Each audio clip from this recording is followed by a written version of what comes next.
Welcome, Dave King, Chairman, Triple Crown Sports, CEO of CSE, club coach of both on the girls' side and on the guys' side, handling boys' baseball teams from ages 14 through 18. Today we're going to try to give you a little snapshot of some things that we've done, legwork we've done to kind of help make some thought processes and some decisions from our standpoint. And we want to keep this to a factual basis for each of you. So we did a survey and reached out to a number of you. We broke it into two groups, the 8 through 13s and then the 14 through 18s, and saw a lot of similar tendencies. We've done the same thing last week in the softball side. So I want to kind of go through our survey information right now and walk you through what we found out. We asked three kinds of questions that were core to us. What is the disease itself doing to your family, your team, your club?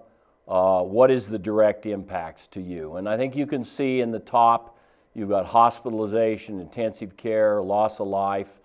We're in the less than 4% range there of people that have been affected in that space. And I know that if you are in that space, is very, very difficult space. I think the next question was, how many of you have been emotionally impacted? Why don't you scroll back up there, Nate, for just a sec. How many of you were emotionally impacted by this thing, stress-wise? And about 35% of you have said it's a pretty big emotional strain. And I think another key input here was the 53% of you said you didn't even know a name yet. There wasn't a name on the disease. So you knew COVID, you watched the press releases, but it didn't have Joe Smith, your buddy's name on it yet. So those are interesting findings. On the financial side, we asked how you as the club coach were doing personally. And these are very interesting numbers. Over 50% of you, no financial impact whatsoever. 44% of you were challenged in some way, meaning you could still do the stuff that mattered, but finances had changed. And then 5% of you couldn't cut a check if it mattered, that your club, your academy, your batting cages, your team system, and you personally were challenged. The third question we tried to get to was what was happening at the public policy level, meaning when were the parks going to be open?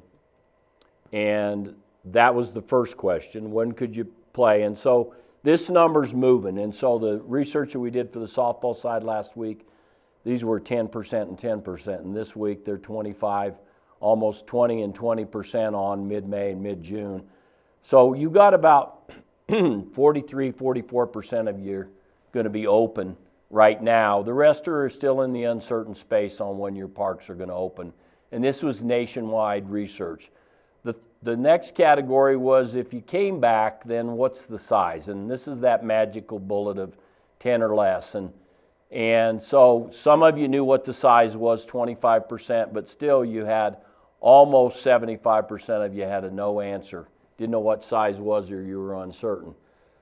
The last one was, what were the protocols? I mean, what would you have to do to play? I mean, wash your hands, temperature checks, masks, all those things. And so 20% of you had protocols, but 80% were still minus any protocols whatsoever from that standpoint. And then we had a couple more questions of just trying to sort through what age group was your team. And so you can see we were heavier in the 13 and under age group and less. And that's just organizational structure as we go. And then please select one of the following was, are you part of a bigger structure? And the reason I asked that question is, as a daddy ball team or a father coach team, the odds that you can financially figure this out are not impacted by the business of running an academy or the business of running a club. And so I would tell you that the club-based and the academy-based have a different challenge, meaning their facility hadn't been open for a while, and we see that here at our facility in Colorado, and we see that in facilities all over, that the financial challenges have hit home to the club and academy business. So these are the summations of the research we did.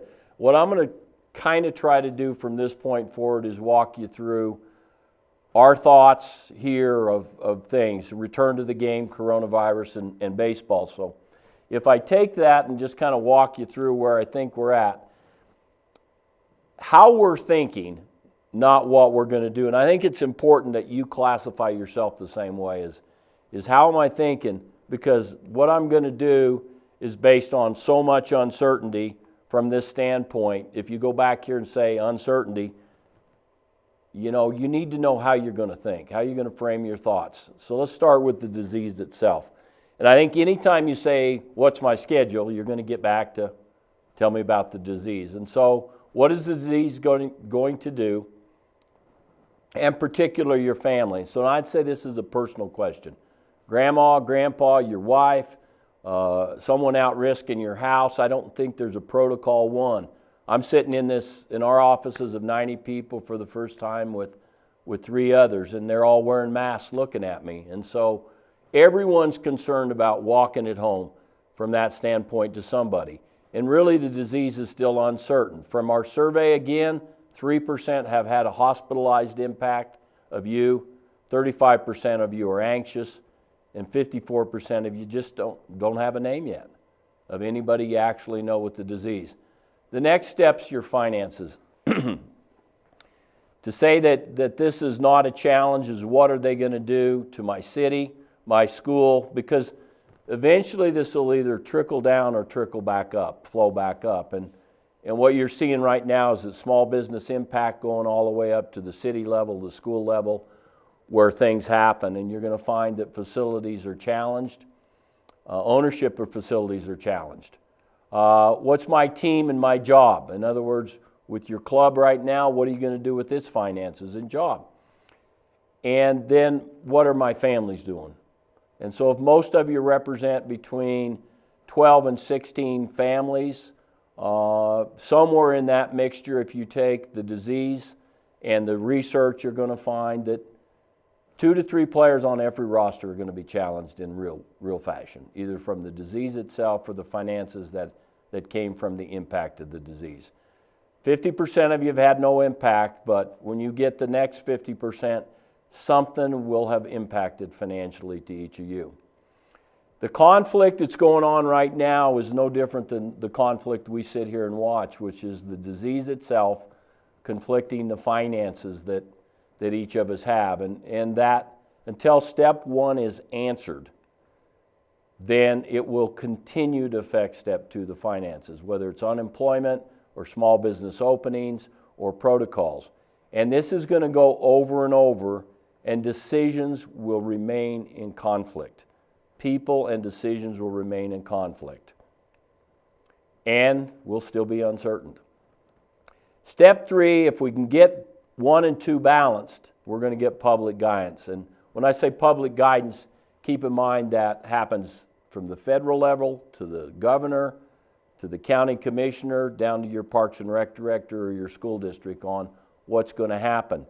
Start dates for users for fields. We know right now that 40% of you have some idea of start date. 20% aren't until mid-June. 20% will have a May start date.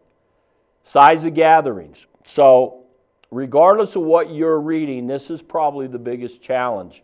We're working on some protocols right now that would show a ball field like a small restaurant and overlay it, kind of reduce it to the ridiculous, and show it over and over again to show that there's so few people in that restaurant in any conflict area with a few extra protocols on entering the dugouts, entering the ballpark, going to the concession stands of the bathroom, that our gathering sites can meet that 10 or less in a lot of spaces.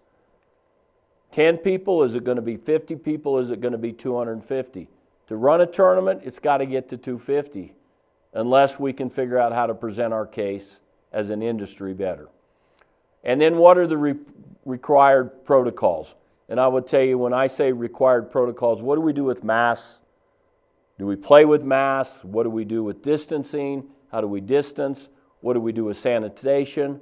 And then what do we do in absence of testing? Are thermometers involved and things of that?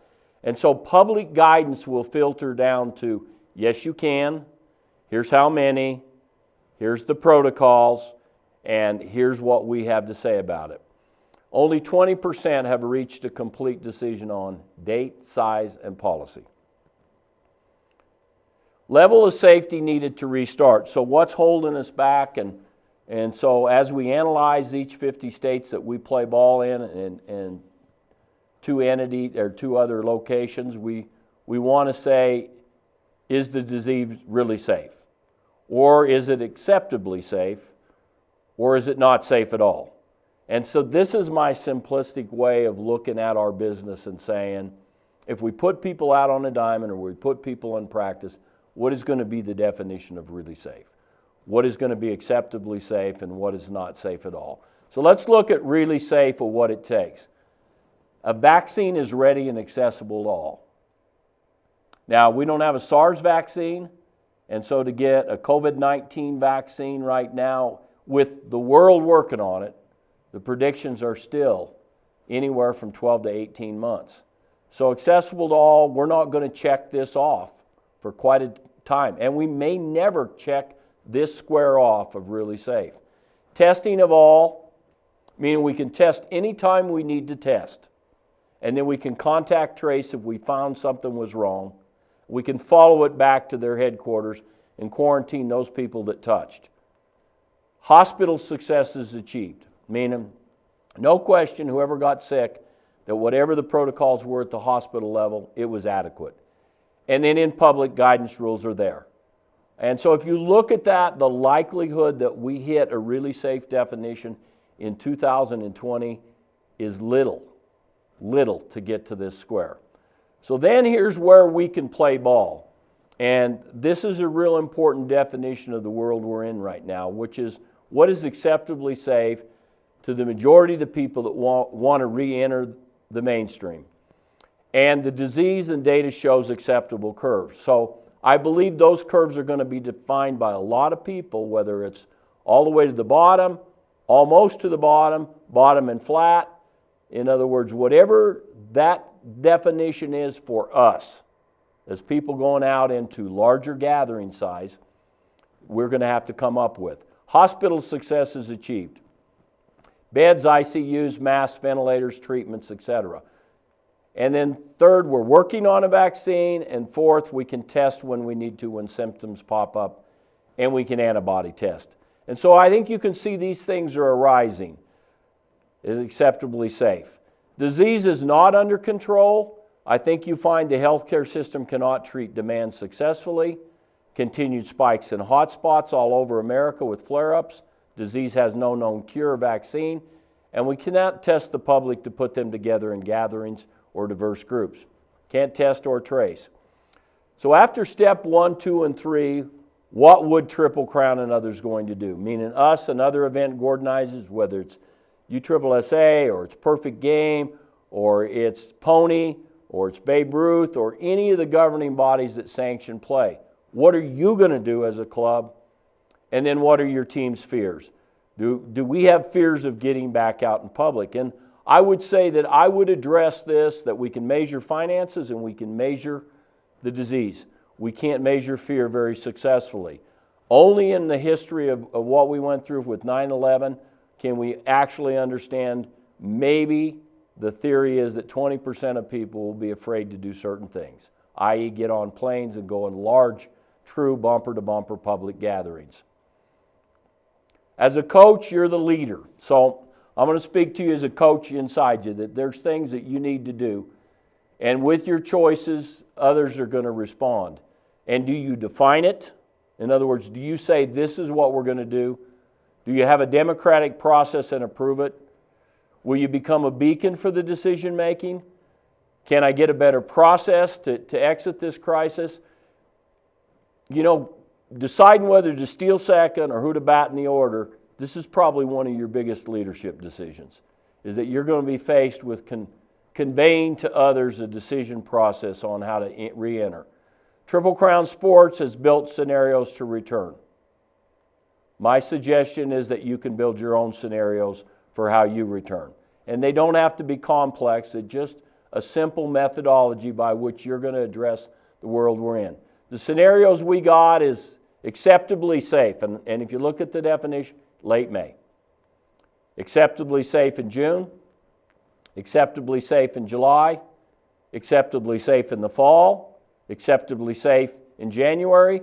And then I said, if we got that far, then probably it's just going to have to be safe before we get back out there in 2021. I believe B and C are the most likely. Another potential is the disease doesn't leave, but we move on the best we can and evolve through it. Potential club scenarios that you're going to go through. Resume in June with your normal schedule. If you are a true national travel team, that involves air and overnight. Or you resume in June with a regional schedule of overnight stays. Or you resume in June with limited but local schedule, no overnight stays. Same three choices again in July. And I think if August goes to play, you're going to find that August, September, October are replacement months that you're going to run into. But you're going to always be faced with the same dilemma of new rosters, new environments, and then a new roster to start in 2021. These are all scenarios. And if you built a scenario with each, I think you would be in good shape. Your players and families are going to be making decisions. And so it's going to put you in a spot to either stay with the same roster, no changes, all good. Likelihood 2 to 3 players on every roster will be challenged to continue in true travel ball sense. Create new travel rosters with those willing and able from your program. So if you are one of those 70% that are part of something bigger, then this could be the travel trip that you put together between a couple rosters with someone else. Or you cancel the season. And I would tell you that that's only if that becomes the responsible decision of the year. What have we done at Triple Crown Sports? Well, we've canceled all of our events through May 14th. We've continued to work with sites and teams on events after that, meaning the physical facility mix that we have in the building represents almost 40 states. And the number of communities is somewhere in the neighborhood of 300 communities that we work with. And so the team number's very high. Internally, it's had a burden. I mean, I explain it this way. If you go score 0 runs on one weekend, hard to win a ball game, and 2 weekends, hard to win a ball game. We're 8 weekends in, and we've still got 0 runs. And so many groups like us, whether it's any other governing body or the event organizer, are continually looking at how they can lower their costs and examining our own financial abilities continually. We've kept a readiness level to produce events with strict COVID-19 protocols and guidance. And we continue to lead a national platform on safe return. Our CEO, Kerry King, my son, has worked on this with a number of other governing bodies in both baseball, softball, and other sports to get 2 things to happen. One, to get protocols of what teams would accept to take the diamond, any modifications and rules, and the second of, can the industry get recognized for some disaster protocols? And I can tell you, we've done things we never thought would happen on this level between governing bodies that did nothing but compete with each other. And our conversations have been very good. We're leading a new college call platform. And so hopefully by the next conference call that I have with you, I have some data on what the colleges and their campuses are doing and to be able to give something back in that space. Positive benchmarks that you can watch for. And I would say watch for this acceptably safe determination. There's adequate tests for symptomatic. In other words, right now I think we're close. Adequate tests for risk populations, not there. My wife's chronic asthmatic. My parents and my in-laws are in their late 80s, early 90s. We can't test them. There's no surveillance into that space. So when we get to the at-risk populations, there'll be antibody tests for all. Is it truly 15% of us have been exposed? What does that mean? Adequate healthcare workers. So if you do meet with your team, you need to understand the magnitude of this space. I have 5 to 6 employees in here whose partner in life is in the healthcare space. Their story here is different than my story. My sister-in-law and my brother-in-law are both in Los Angeles, and they're both working in healthcare. My brother's a homeless doctor in Los Angeles.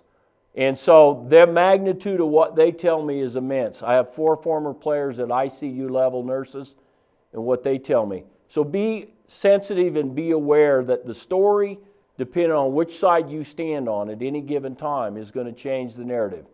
Watch for data declines in deaths, hospital admissions, ICU, increased releases, and know this is region specific. And financial rewards are always going to be pushed here, or demands. Major decisions from authorities, watch for them. State is open, likely to happen from today through June 15th. Facility owners will fall and trail. They're a trailing indicator. Most likely this policy will be revised over and over. Look for public gathering size and where they limit this. If it gets to 50, we're good. If it's down at 10, we're going to have to present our case of what 10 is. Exact guidance on PPE and distancing at a ballpark, and the potential to issue a warning to risk populations. Where we're at today, we think May is iffy and June is 65-35 due to delayed public policy. We think late June, July is 75-20. Highly likely that it happens. We think fall is 80-20. If we're still not up in the fall and it's lingered, then it's still a risk of being played. January's good, and we think June 2021's back in that safe space. And we're not going to be right. As a club leader, follow principles, be informed nationally. We're in 40 days. What's the next 40 going to bring? Communicate regularly with Zoom. We have Zoom practices, respect all and their opinions, shape directions, and summarize options regularly. Schedules will be your number one topic and rule your world. Develop multiple options and plans, and regionalize, regionalize, regionalize. What will we do? We'll continue to coordinate with you guys and NGBs. We'll continue to assess. We'll continue to communicate in every forum we can. We'll continue to create new scenarios and options with one goal: to play ball safely. And we want you to be able to get a plan, a successful plan that you can operate. The disease will end. A coach is a person, remember, willing to work the problem to a plan. Optimism is the belief that a coach has a doable plan. Build your plan and lead your team. Now, we got some questions that have come in, and so I'm going to get right to dates for our decisions. All I can tell you on dates for decisions that people ask for, I cannot respond to specific events. If it's after May 15th, it's still in the hopper. You'll get weekly updates from us. Our next will be May 8th, and again on May 22nd. We will speed up if we have true decisions on public policy in any key area. So that's the decision-making dates. Again next Friday, and then 2 weeks later on that. Transfers and refunds are always a big question. And money back. We're working hard to have a range of options here, guys. We will be challenged too if we can't play. As much this summer, and may need your help pushing transfers forward to fall or 2021. But right now, we're working really hard to process all those people that have issues that they got to get in the refund hopper. Be patient right now, meaning we don't have people in here right now. So we're shut down office right now until next Monday or May 4th. But be patient with, and it's important we work on it together. Many of you at this age group have been with us for 5 or more years. We'll make it through. And we thank you for your support over that time. We will work hard on new, late summer and fall options for your teams to transfer to as well. And I've answered, I think, most of the questions on decision dates, transfer refunds, and other. Any more, Thomas, that fall outside that? Again, thank you very much. We'll see you again on May 8th if you want an update from us. Again, our goal is to put you back on the field safely. Thank you.